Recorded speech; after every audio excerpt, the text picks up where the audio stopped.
Hola, ¿qué tal? Bienvenidos a Saya Banjet. Espero se encuentren todos muy bien y como siempre aquí con un video nocturno para todos ustedes. Voy a tener 3 videos con la misma ropa porque las voy a hacer enseguida. En cuando termine este voy a hacer el que sigue y luego el que sigue y se los comento porque no quiero que piensen que uso la misma ropa todos los días o que no me baño.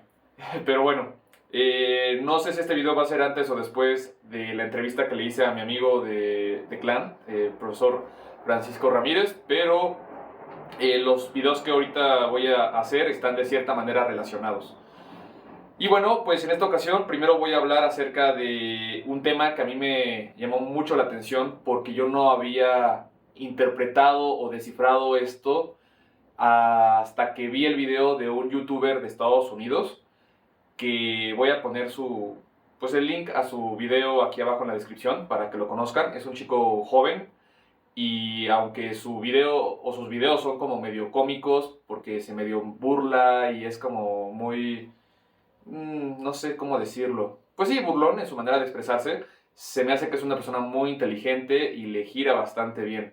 Entonces ojalá, si tú hablas inglés, te recomiendo muchísimo su canal. No tiene mucho tiempo en YouTube, pero vale bastante la pena. Y bueno, en uno de sus videos él comentaba cómo desde su punto de vista, las artes marciales se dividen en dos: las que se enfocan en los procesos y las que se enfocan en los resultados.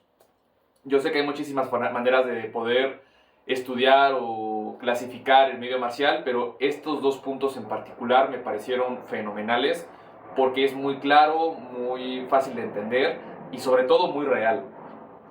Por ejemplo, la mayoría de las artes marciales tradicionales se enfocan en los procesos. ¿Qué quiere decir esto? Que lo que más importa y lo que más se mide y se califica es tu balance, tu equilibrio, tu precisión, la limpieza de tus movimientos, que el movimiento sea lo más adecuado lo más adecuado al reglamento que estás realizando en ese momento. Es decir, por ejemplo, hablando de karate, pues hay muchos estilos de karate, pero en algunos el movimiento es un poquito más a la derecha, otro más hacia la izquierda, el golpe va un poquito más abajo o un poco más arriba. En algunos sistemas, ya yéndonos más allá del karate, pues se mide más la capacidad acrobática o la elasticidad, en fin. A lo que quiero llegar es de que lo que más importa en en este tipo de sistemas es que hagas las cosas de acuerdo a como se te dice que las tienes que hacer. Y aunque esto en cierto modo es interesante y atractivo, pues no necesariamente tiene que ver con que puedas pelear, y ahí está el problema, de que nunca estas escuelas rara vez o casi nunca te dicen que pues eso realmente no te va a ayudar mucho en una pelea. Conozco a muchas personas que hacen katas, formas muy bonitas, tienen una técnica impresionante, porque entienden muy bien la biomecánica, entienden las reglas de por qué hacer las cosas, cómo deben de ser y etcétera, etcétera. Te pueden dar cátedra durante mucho tiempo acerca de las razones del por qué los movimientos deben de ser de alguna forma, pero ya a la hora de meterse a pelear, pues no figuran, no, parece que se les olvidara todo, ¿no? O simplemente parece que están haciendo una coreografía o están tratando de lucir bien y pues obviamente no terminan ganando. Y ahí está el meollo del asunto. Por el otro lado, yo tuve la fortuna, como ya lo saben, de entrenar a grandes campeones y muchos de ellos tenían técnicas muy feas. A veces no sabían ni siquiera por qué ganaban las peleas o sus conocimientos técnicos eran muy elementales. Obviamente ellos no se enfocaban en los procesos, sino se enfocaban en los resultados, ¿no? Y como ya lo he platicado en los últimos videos, pues obviamente esto va a depender mucho de cómo estudies tu pirámide del jet. Si no has visto ese video, por favor, chécalo en el canal. Es hace 2 o 3 videos antes de este, en donde estoy platicando acerca de cómo puede variar tu capacidad de éxito en el combate de acuerdo a en qué te enfoques en tu entrenamiento, ¿no? Si te enfocas más en los atributos físicos y en potencia, velocidad y dejas la técnica como algo secundario, es probable que ganes peleas. En cambio, si nada más te enfocas en la técnica, en verte limpio, en la flexibilidad, en tener precisión, pero realmente no te enfocas lo suficiente en la potencia, en la resistencia, en los atributos físicos en general, pues vas a estarte engañando, ¿no?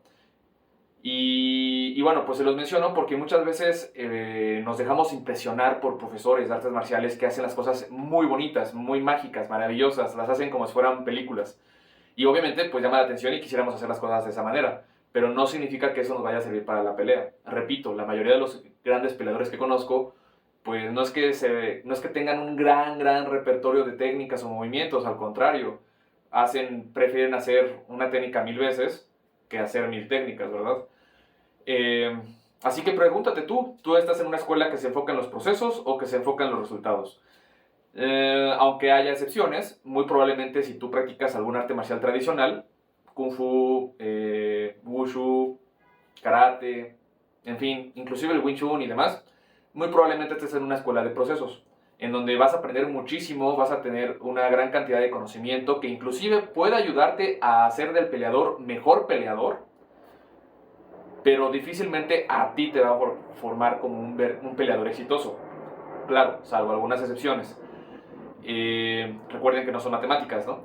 Pero esas escuelas que se enfocan demasiado en que tienes que hacer las cosas a cierta altura, con cierta velocidad, con cierto ritmo, con cierta potencia, pues obviamente están como que olvidando lo más importante, que es enseñarte a medirte en la frustración, en el caos, en el estrés, en la desesperación. Y eso es algo que los que se enfocan en los resultados pues viven todo el tiempo. No se enfocan tanto en que si hice el golpe correctamente de acuerdo al movimiento correcto, sino que se ponen a hacer sparring y de diferentes maneras. Y bueno, pues ahí está la gran diferencia. Obviamente lo ideal siempre es el equilibrio, siempre está el balance. Si tú nada más te enfocas en los resultados, no vas a entender ni por qué ganas las peleas. Y vas a depender de cierta manera de un coach o de una persona externa que te pueda decir por qué te funciona lo que te funciona y te va a poder apoyar a mejorar un poco más la potencia, el ritmo de tus movimientos para que tengas más, pues sí, seas más eficiente al momento de pelear y no gastes demasiada energía o dependas demasiado de tus atributos físicos. Mientras que en el caso de los practicantes que nada más se enfocan en los procesos, pues sí o sí es necesario que pongas esos movimientos que tanto te importan, que tienen que ser tan finos, tan perfectos, que los pongas a prueba durante sparrings. La mejor manera de hacerlo es un tipo de entrenamiento que mi amigo Mauricio Sánchez me comenta que él hace, que me parece fenomenal, que es, ok, vamos a hacer este movimiento hoy nada más, es un movimiento sencillo, pero el objetivo es que lo logre hacer 5 veces antes de que termine la clase. O no nos vamos hasta que logre hacerlo 5 veces en 5 combates diferentes. Entonces, eso está padre, ¿no? Porque eso sí ya estás haciendo tu movimiento, al aire lo haces muy bonito, está padre, muy como debe de ser. Pero cuando ya viene alguien a enfrentarse contigo que no te va a permitir hacerle nada, si lo logras en ese momento, quiere decir que en realidad ya aprendiste el movimiento. De otra manera, nos autoengañamos. Nosotros decimos, no, yo ya sé hacer ese golpe, ya sé hacer esa patada, ya sé hacer esa técnica, pero porque la haces sin ningún tipo de estrés, sin que nadie se te oponga. Pero si tú lograste hacer esos movimientos contra alguien que sí se opuso, entonces podemos decir que efectivamente tienes muy buen entendimiento de esa técnica. Y lo mejor es que, por ejemplo, no sé, creo que es algo que hacen mucho en Brasil en Jiu-Jitsu, según tengo entendido, ¿no? Básicamente lo que hacen es, ok, vamos a hacer ambas, ¿no? Y el objetivo es lograr hacer 10 ambars el día de hoy. Entonces hago sparring con uno, no lo logré, con otro tampoco, ya estoy bien cansado, voy por el cuarto, lo logré. Bueno, pues llevo un ámbar, me falta 9, ¿no? Y así estar todo el día, o el tiempo que puedas, ¿no? Obviamente ahí dependerá mucho de tu tiempo para poder entrenar, si eres una persona que te dedicas a esto de manera profesional o nada más eres un practicante, pero sí es muy importante que aquellos que se dedican a los procesos se enfoquen en realmente poner a prueba esos movimientos en situaciones lo más realistas posibles. Y también, si tú eres de esos cuates que ya ha ganado torneos, ya eres campeón, ya sientes que estás en otro nivel, pues créeme que puedes aprender muchísimo de ese karateca cinta negra o de ese peleador tradicional que se ve que hace muchos movimientos como que tú pudieses considerar sin sentido, porque puede que como tú ya sabes pelear, algo de lo que él tenga te pueda como que ayudar a mejorar todavía. Creo que no lo vamos a entender tanto hasta poderlo vivir, pero es algo que yo he visto de manera personal. He visto a grandes peleadores que de repente son coachados por personas que evidentemente no podrían vencerlos ni en sus peores, ni en sus mejores sueños, pero son sus coaches o sus instructores porque pues obviamente les empiezan a dar nuevas respuestas a sus movimientos, ¿no? El enseñarle a ese toro, a esa persona con una potencia, velocidad y ese corazón tremendo y enseñarle cómo puede variar su combate tremendamente al considerar un concepto o un principio un poquito más abstracto, un poquito más avanzado de lo que normalmente les enseñan en una escuela tradicional o comercial, mejor dicho, de Muay Thai o de kickboxing, puede hacer la diferencia. Al final del día, normalmente los mejores peleadores son los que hacen las cosas un poquito fuera de la caja, los que logran hacer algo pues diferente, vaya, ¿no? O sea, si tú haces exactamente lo mismo que el otro, pues va a ganar normalmente el que tenga mayor resistencia o mayor fuerza, pero si tú aparte tienes como que ahí un as bajo la manga y sabes cómo distribuir tus ataques entre abajo, arriba, medir tu distancia y hacer otro tipo de cositas que no son tan elementales, puede hacer la diferencia. Así que no es que un camino sea mejor que otro, simplemente son dos enfoques que lamentablemente están como muy divorciados.